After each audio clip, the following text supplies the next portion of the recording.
Қазақстанда 5000-нан астам бұқаралық ақпарат құралдары тіркелген. Жыл сайын олардың саны белсенді түрде артып келеді. Үкіметте бұқаралық ақпарат құралдарын дамытудың негізгі тәсілдері қаралды. Онда баспасөз халық пен мемлекет арасында тиімді диалог құра алатындай жағдай жасау өте маңызды екені аталып өтілді. Қазақстандық үшін танымал әрі сенімді ақпарат көздері қайсы деген мәселеге келер болсақ, онда Internews in Kazakhstan деректерін статистика мысал ретінде айтсақ болады. Қазақстандықтардың басым бөлігі теледидарға сенеді, 58%, екінші орында интернет сайттар 34,3%. Бұқараның жартысынан көбі мемлекеттік медиаға сенеді, 51,4%, тек 9,6% жеке адамдарға сенеді. Ел президенті бұқаралық ақпарат құралдары бәсекеге қабілетті және тәуелсіз болуы керектігін бірнеше рет айтқан болатын. Оның тапсырмалары аясында қазір жұмыс тобы құрылды. Ол журналистік қоғамдастықпен бірлесіп бұқаралық ақпарат құралдары туралы заңды жетілдіру бойынша жұмыс жүргізуде.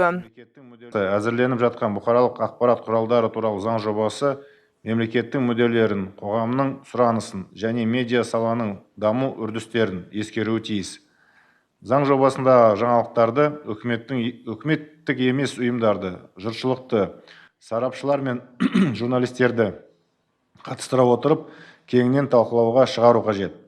Ақпарат және қоғамдық даму министрлігіне заң жобасын әзірлеу жұмысын жалғастырып, құжатты осы жылдың соңына дейін парламент қарауына енгізуді тапсырамын.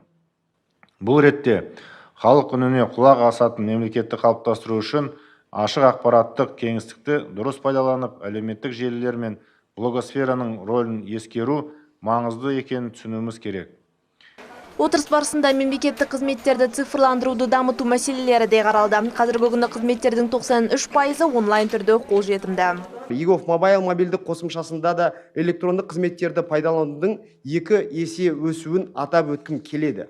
Бұдан бөлек, цифрлық сервистер азаматтар арасында кең сұранысқа ие. Мәселен, цифрлық құжаттар осы жылдың 5 айы ішінде 6 миллионнан астам рет тексерілген, яғни валидациядан өтілген. Жалпы бұл мемлекеттік органдар мен мекемелердің цифрлық құжаттарды кеңінен қолдануын растайды. Қызметтерді онлайн алу мүмкіндігі мемлекеттік органдарға жүгіну қажеттілігін және қағаз басшылықтан арылуға септік тигізеді. Премьер-министрдің айтуынша бұл мәселе бойынша жұмыстар әлі де жалғасады. Сондай-ақ Әлихан Смайылов алаяқтықтың жиілеп кеткеніне назар аударып, деректерді қорғауды күшейту бойынша шаралар қабылдауды тапсырды. Дана Калиева, Первый Северный.